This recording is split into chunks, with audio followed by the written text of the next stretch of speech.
Hello everyone, my name is Filip. I'm a developer advocate on the Flutter team, and today I'm talking about performance.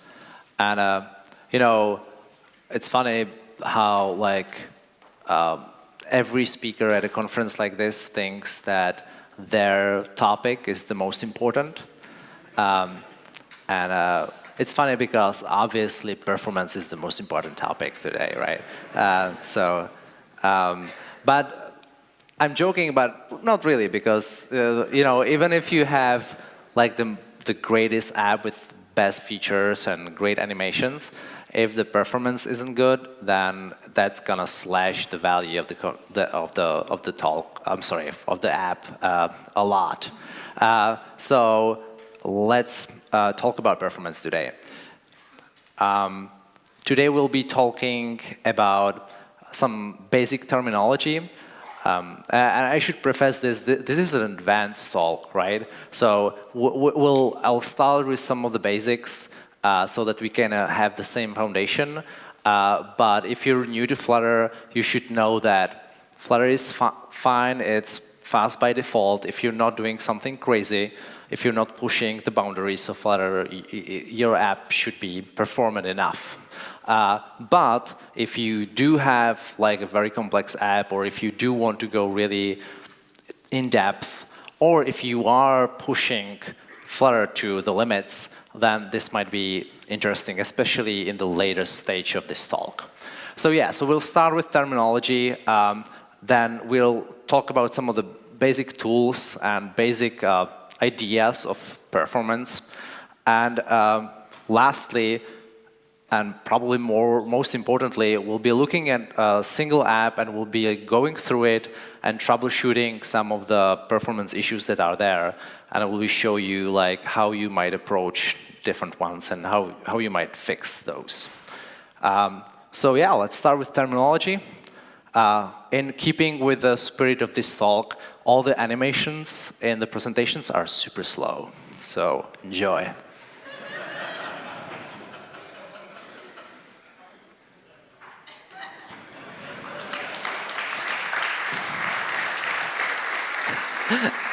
All right, so jank. Jank is something that I didn't know that such a word exists like 3 years ago, and now it's everywhere.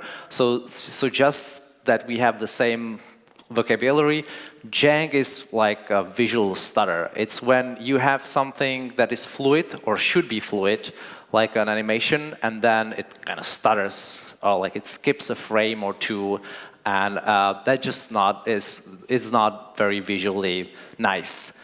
It is theoretically possible that your app is slow in its entirety, like every frame takes a long time, but in practice, this most likely is not going to happen, and most likely, if you have a performance issue, it will be jank, meaning, again, something that should have been smooth is not. So that's what I mean by jank. UI thread, as some of you know, every application in Flutter uses at least 3 threads. UI thread, the main one, which is where you're building your widgets, and which is where you have your main.dart and stuff like this. Then there's a GPU thread, and then there's IO thread. And you're not touching those, but you can also create your own threads for your own computation. The reason I'm talking about UI thread here is because if you take too much time in the UI thread, then your app will jank, because that's what Flutter uses. That's where the Flutter framework is running, right? So UI thread.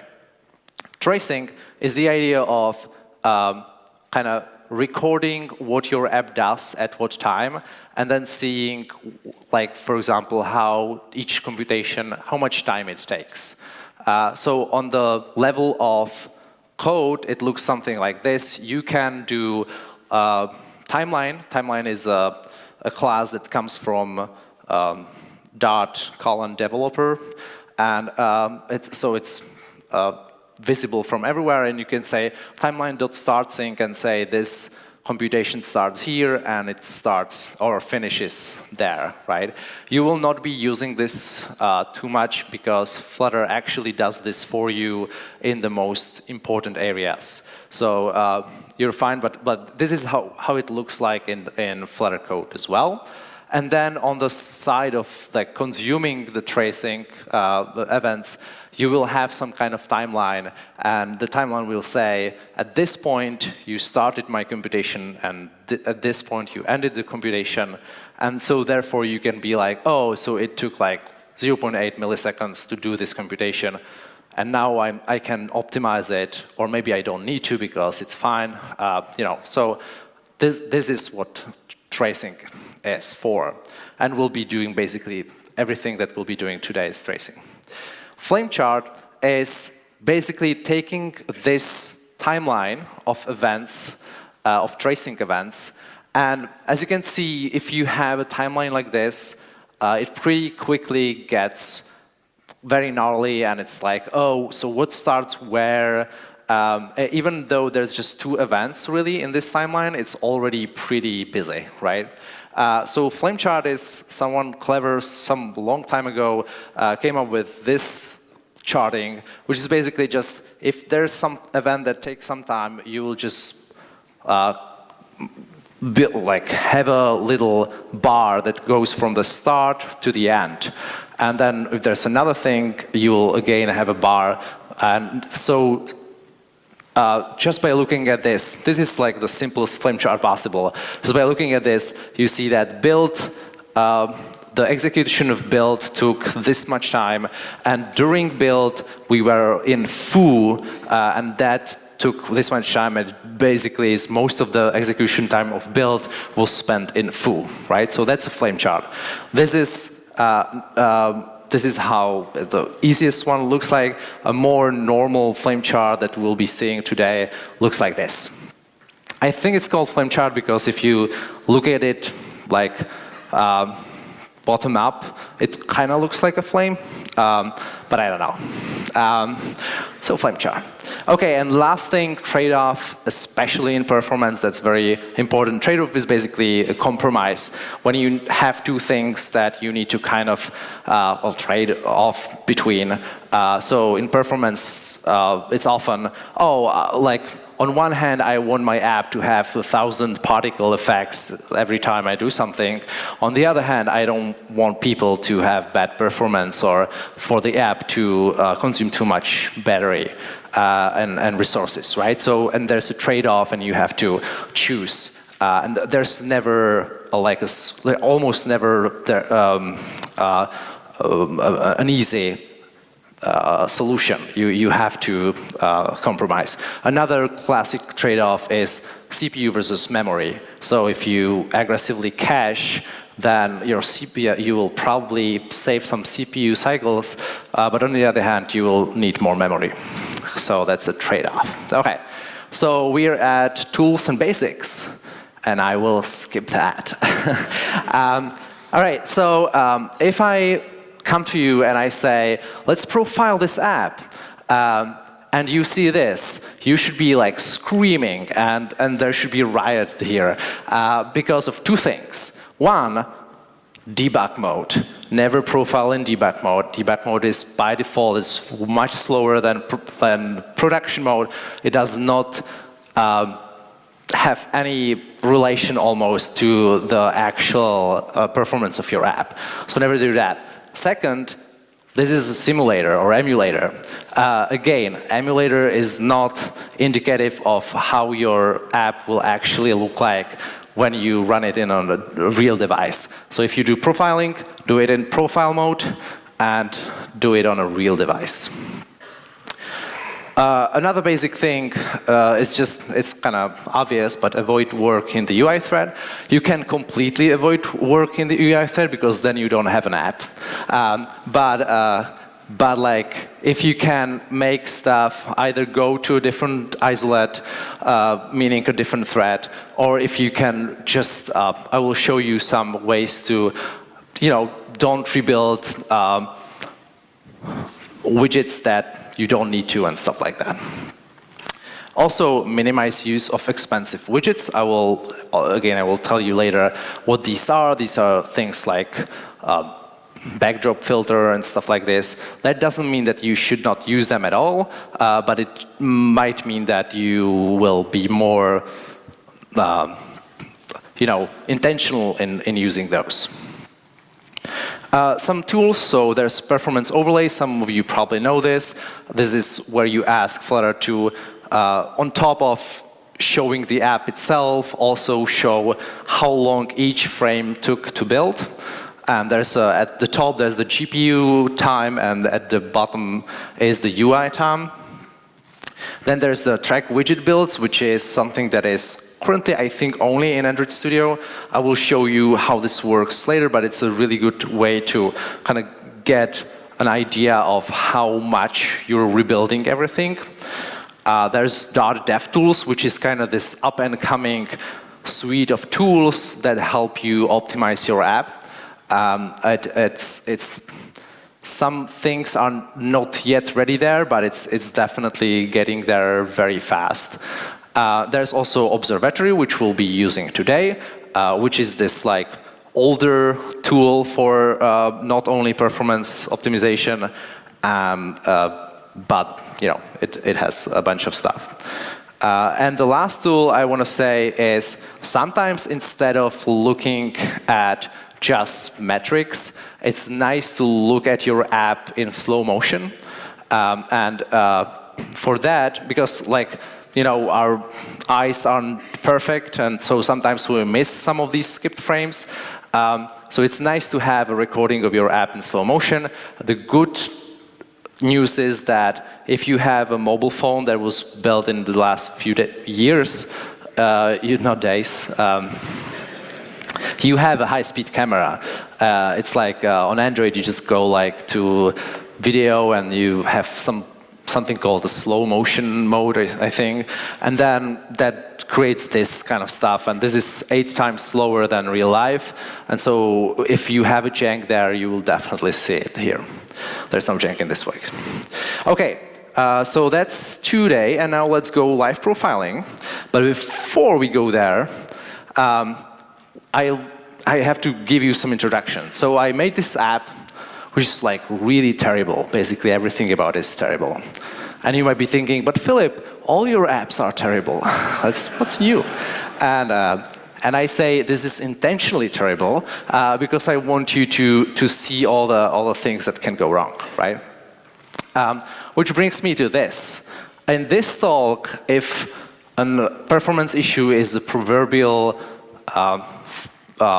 needle in a haystack, this talk is like this, oh, where's the needle? It's somewhere in the haystack. In real life, it's like this. And it's like, oh, you have up to 10,000 needles in this haystack, go, So don't think, don't think this is, what you'll see today is indicative of actual work with performance. On the other hand, if I didn't do it this way, if I had a more real app, this wouldn't take 45 minutes, it would take 8 hours, and we would be kind of going through a lot of code that has nothing to do with performance. So this is, I think, better. Another caveat, if you're like me, after this talk, you will go to your app and try to optimize everything. And that's not a good idea. Please don't prematurely optimize. Only optimize things when you actually know they are a performance issue, which, it's just a good thing. And that also means measure. If you have an optimization problem that you, first you have to look at something like the timeline view or something like this to see, oh, there is actually an performance issue. And also, if you do some optimization, measure before and after to see what you actually achieved. So maybe you will make it a little bit faster, but you will also make your code a lot less maintainable. And if you made something 1% faster and it's just, again, trade-offs. So measure. I actually, if you want something like continuous measurement, then I wrote this article last year that's exploring this. So if you're interested in that, you can definitely read that. All right, so finally we get to the actual part where we go and run the app. So I will Flutter, can you see this? Yeah, I should probably look at this. So what you see here is this real device, okay? It is just going through here, and so it will probably not be 60 frames per second, but whatever. So you can do Flutter run -- profile, which will run it in profile mode. And again, this is an advanced talk. Normally you wouldn't do that, but you can do also -- trace skia, which gives you a lot more information about what's happening in the GPU thread. We'll use that later. So I do this, and then we wait. That's the bad part about performance optimization. You don't have hot reload because you're in profile mode, so stuff takes time. Okay, so we have this app, and basically how it works is it is always like it's like every third page in this page view has some performance issue. Not this one, this is just a welcome page. So we'll do some stuff. So we ran Flutter run profile, and it's, as you can see here, it tells us, oh, observatory, debugger, and profiler is on this address. So we'll open this address. And that's the observatory. That gives you a lot of information, but today we'll be only looking at this, the timeline, okay? So this is the timeline. That's a pretty small resolution. That's going to be fun. And then I just tabbed the Flutter developer profile, which is just doing some presets for me. And now if I do some things with the app, I can refresh the timeline, and then I can just go around and look at what's happening here, right? So I can zoom in on all the things, and we'll see later how this all works. So that's the timeline, and that's how it works. Then you can also see here for detailed help message, press H. So that's what I'll do. And it will give me, among other things, tip to, I can show the performance overlay by hitting Shift P, which I'll do now. So you can see here, now I have a performance overlay. Okay. So this is, as you can see, if it's down, that's fine, because then we didn't skip any frames, which is cool.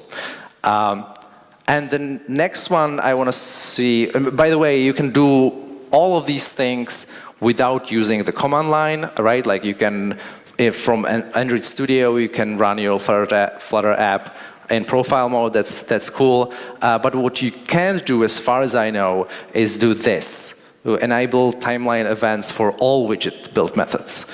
And that's pressing A, so that's what I'll do now. You can't see any difference, but later in the timeline we'll see a lot more detail. So if you, and again, advanced, like you probably don't need this normally, but if you really want to go inside, then just do this. Okay, so let's go and explore the app. So we have these two kind of dummy page views, just so that you can see how it should look like. And then if I go to the next one, you will see a little bit of jank. Hopefully, I don't know if you saw that. But you definitely see this right here, right? This took way too long for one single frame. I'll do it again, and this time I will clear my timeline so that I don't have a lot of stuff there. And now I do D. And it's still a lot of time. So I refresh, and I see a bunch of stuff here. And The GPU isn't really interesting for us now, but you can see there's, so this is a timeline, right? So this is time, these are the frames, and that's a lot of things happening here. This was one of the script frames. And as you can see, okay, so blue page took a long time, and there was a lot of building here, and just a bunch of stuff was happening. So let's look at the code. So we're in blue page. Yeah, we are there. Okay, and so this is just a regular stateless widget. There's some rounded card, which is this thing, and then there's a list view that has 10,000 items in it, which we built immediately. And it's not just that we're building 10,000 widgets, we're actually calling this method 10,000 times, and this method creates 1, 2, 3, 4, 5, 6, 7, 8, 9 widgets. So it's 90,000 widgets in this one frame that were created, right? Which is not great. And again, haystack, you know, that kind of thing. Like you would normally not see something like this. But this is something where, you should probably use list view builder here instead of creating the whole long, you know, list of widgets in one go. And also, even if not, if you have something this complex, 9 widgets, inside of padding and stuff like this, maybe you want to create your own stateless widget. Like, you know, I'm not going to actually do this, but you could just say, you know what, this all goes here, right? And then here I just, in this place, I just do like, you know, my widget. And suddenly, it's still not great because we are creating 10,000 widgets here, but it's just 10,000 widgets and not 90,000 widgets. Okay, so let me do that. Let's go to a different failure here. So let me again clear this so that we don't have too much happening there, and go here. Okay, wow. Another big spike here. So what's happening here? Again, we can refresh, and we can see what's going on. And again, we see this huge thing happening here. And we see, okay, so a bunch of really long build methods were done. And this is a little different. So what's happening? It's yellow. And we see this is not the same case. Like we're only doing a little bit. This is not actually 10,000. This is more like a few. And we're doing a little bit of these. And if you look at the item line, it's not really. It looks, at least in first time, it looks pretty okay, right? Like just a container with a row and expanded. Why is it taking so much time to build? And so we could look at the code, but let's do it through here. One cool thing that you can do in the timeline is just selecting the whole thing. If I can do that. Damn it. Wow.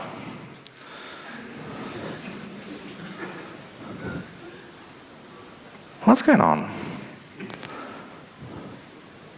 I may need to go to like a full screen view.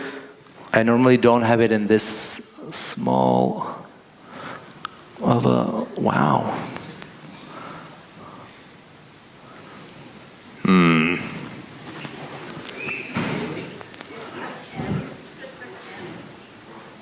Did it ask for M? Okay, let's try again. So, bam, and refresh.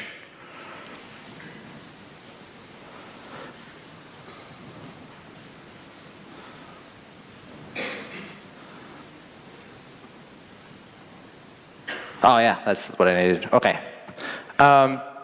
So if you select a bunch of stuff in the timeline, you will get these things at the bottom, and one of these is samples, which is basically like where did at different times where did we spend our time during this time. Terrible English. Wow. Anyway, so we see things like draw frame, which is not really that interesting. That you'll see that everywhere. Truncated is just that part. That method was truncated. The name was truncated, but you can see, again, not very interesting. But we spend a lot of time in something called Fibonacci. Okay. So let me just go back to, can I? Okay. So let's see, is there a Fibonacci here? Oh yeah. And it turns out that there's a number here, which is actually a Fibonacci number, which is computed in the least efficient way possible, which is our problem here, right? And so we might first ask why do we have a Fibonacci number there? But we can also make it a little more efficient. We could also, as I showed you before, we can be like timeline, import this from Dart developer, start sync, and something like make subtitle, and then do timeline finish sync. And now, if I'm not going to do it now because that would take too much time. But if I finish the app and do Flutter run again, now my timeline would have this make subtitle there. So I could actually see and measure how long it took, and I could be like, okay, I need to make this much faster. But in this case, why do we have a Fibonacci here? Okay, so let's go somewhere else and do another one. Oh, this is actually is another thing. So here we have a functionality super important. We have a lot of items here that we can scroll through, and then we can tap this and it will rotate. And you can see that's pretty terrible. So what's happening there? Let's look at the code. So this is green. And if you know a little bit about animation builders and animations in general, you almost immediately see the problem here. But basically we have an animation builder, we have the rotation animation, and then we have the actual builder callback. And in that callback, for every frame, we are creating transform rotate with a current value, and then we're creating this list view with 20,000 paddings and texts inside, right? Not great. So, and again, we could look into the timeline, and it would kind of give us that thing. There's also this functionality that I wanted to show you, which only works in where do we have it? Which only works in debug mode, and I'm not going to go to debug mode now, but it's if you are in debug mode and you go to Flutter performance, at the bottom you have track widget rebuilds, and now whatever you do with your app in real time, it will show you in the last frame how many times did any of the widgets on the page be rebuilt. So in this case, I can click on here and see last frame. So every frame we're building 19 of these text widgets, which is probably not what we want. We are only rotating stuff, but we don't want to rebuild the whole thing every time, right? So this only works in debug mode. Again, what we want to do here is we want to use the child builder pattern here. So all of these animated builders and lots of other widgets coming with Flutter will have this they will give you a context and they will give you a child. The child is a widget that you can kind of give it here. So I have a child, and I'll put all of this here, because we only really want to build it once. And then as we rotate, that's just, we just want to build this transform rotate widget. And now this child will always be this list view, right? So we now, instead of doing it every frame, we're doing it once at the start, and then we're just putting the child here. You'll see this a lot. This is why you almost always have in these builders, you have a child, and this is why it's a really good idea to use it. Again, if we recompile the app, you would see the now it's not as terrible as it was before. Okay. Oh yeah. So now you see a little different issue, and that is mostly in this area. Oh, you don't see any issue, okay. You see a bunch of stuff at the top, which is the GPU thing. Let's look at the timeline. If we may, okay, yeah. Refresh. Hopefully we'll see it. Yeah, and you see a bunch of stuff is happening here.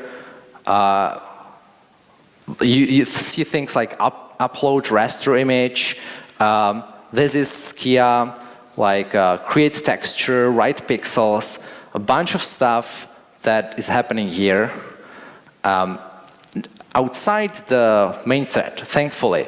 But still, you know, even the GPU thread can make your app jank.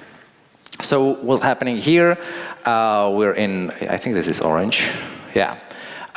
So this is just, again, a list view with some small avatars of my face.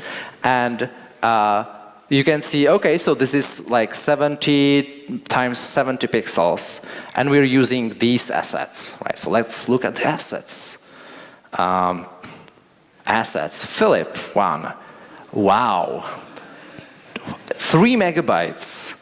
Lots of pixels, and then we use yeah, let's not do that, and then we use it for 70 times 70, not great. So just by looking at this, if you see a graph like that, and if you look at the timeline and you see stuff like lots of things happening here, like concurrent worker, image from compressed data, that is basically the tracing telling you, hey, like I'm doing a lot of stuff with images here. So you want to, in this case, the easiest solution would be to provide a thumbnail image that is actually, you know, 70 times 70.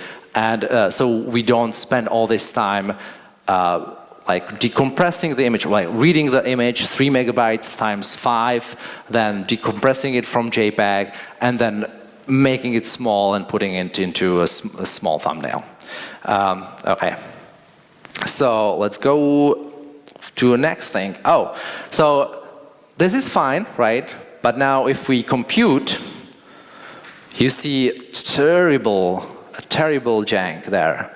And you know, the jank is like, I can do whatever but it will just be unresponsive. So what's happening there? Again, we could look in the timeline, and I can promise you would see a huge chunk of something in the UI thread. So let's look at pink. And so here we see, so what's happening when we tap the compute button? We are starting some computation. And this is just for show, basically, right? First, we set state the result to null, so that will show the little circular progress indicator. Then we delay for 200 milliseconds, just so that you see that little, like, start of the progress indicator. And then we do something, again, a Fibonacci, and then we delay again, so that you see the rest of the animation. The reason I do this is because if I if I don't have this and this, then it would just jank. It would just not do anything, and then it would show, which doesn't look like it's janking, but as you can see, it is actually janking. In this case, the obvious solution is to not do Fibonacci in the main thread again, but this looks like we're actually using it. So what you can do is probably the easiest way to create a new thread and in the thread do some computation is to use the compute method. So that's something that Flutter gives you, and that's just a method coming with, I think, Flutter Foundation. And it will take a function and some data, and it will, you can await this, and it will give you back the result. What it does on the, at the background is it will actually create a thread for you, and it will run this in that thread. This will not make the computation faster, of course, because you first have to create the thread and then you have to do all this stuff, but it will not block on the UI thread, which is what we want. Okay, so again, if we recompile it now, this would still take some time, but the circle progress indicator will just continue running. Okay. Oh, so expensive widgets. Here you can see, a bunch of stuff that is. Let's see the timeline. So refresh, and you can see the GPU thread is busy, and it's busy with things like. And again, this is a lot of stuff, but draw bitmap, there is probably, there is shadows somewhere around here, and wow, And the thing is, the reason for this is that we just added, this is brown, I think, we just added shadows everywhere, like every text, every glyph in the text has a little shadow which kind of, underlines it and stuff like this. So this is just like us being a little weird. And we should probably think about maybe not having this many shadows everywhere, right? It's still fine. This doesn't actually jank, but, don't do that. Oh, talking about expensive widgets, this is Blur. So I think this is Indigo. Yeah, oh, yes, so this is backdrop filter. So whenever you have backdrop filter, if I rotate this, terrible. And this is because basically what Flutter needs to do if you do something like this is it will need to lay out and render everything below the backdrop filter, and then it will take it, and then it will go through some filter imaging and stuff like this. So again, this is probably better if you either don't do it at all or try to do it in a different way. Does not mean that you should never do a backdrop filter, but maybe don't do it on every frame from scratch. So that's another one. And then, I do still have time. This is a different kind of issue, and this is basically memory. So we've been talking about GPU and CPU.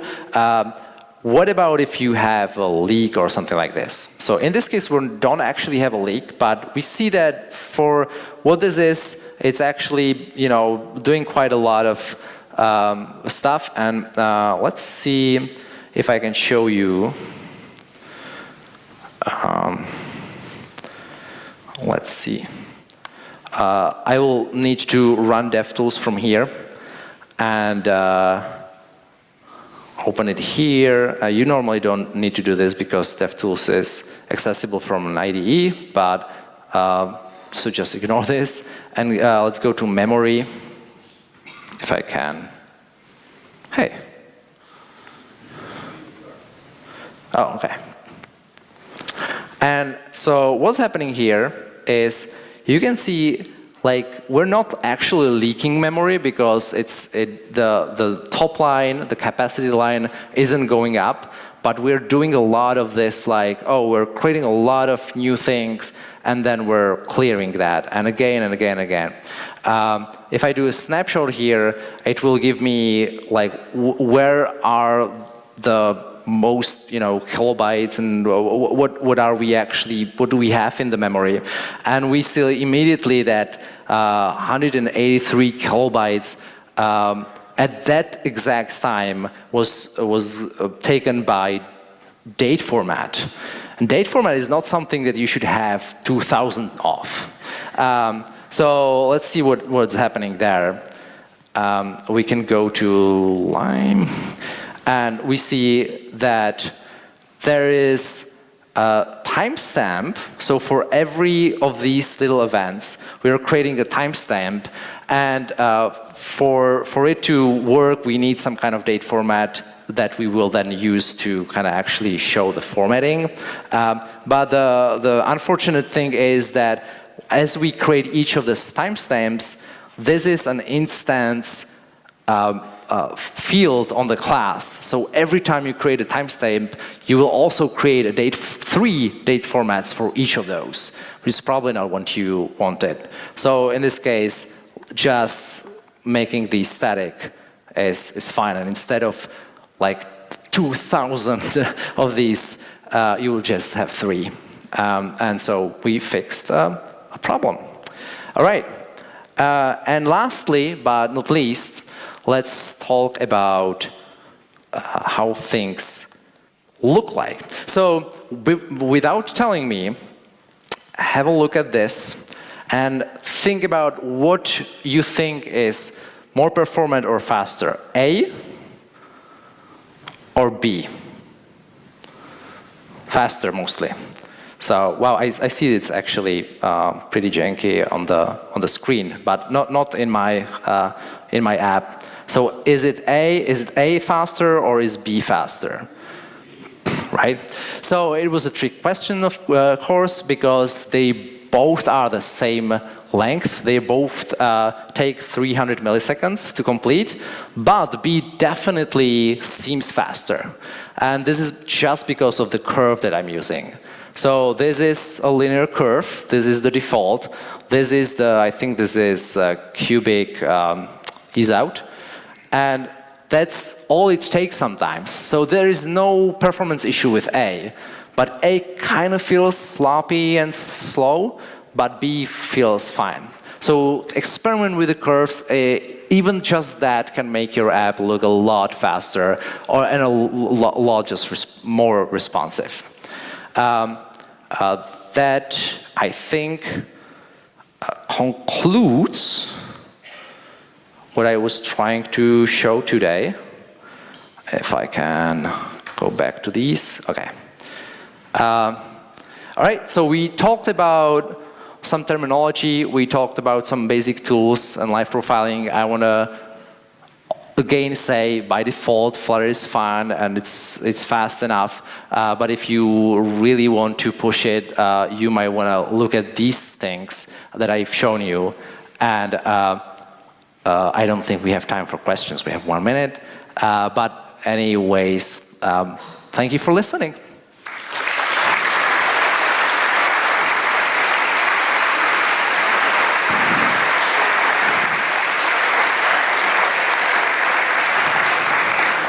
Thanks.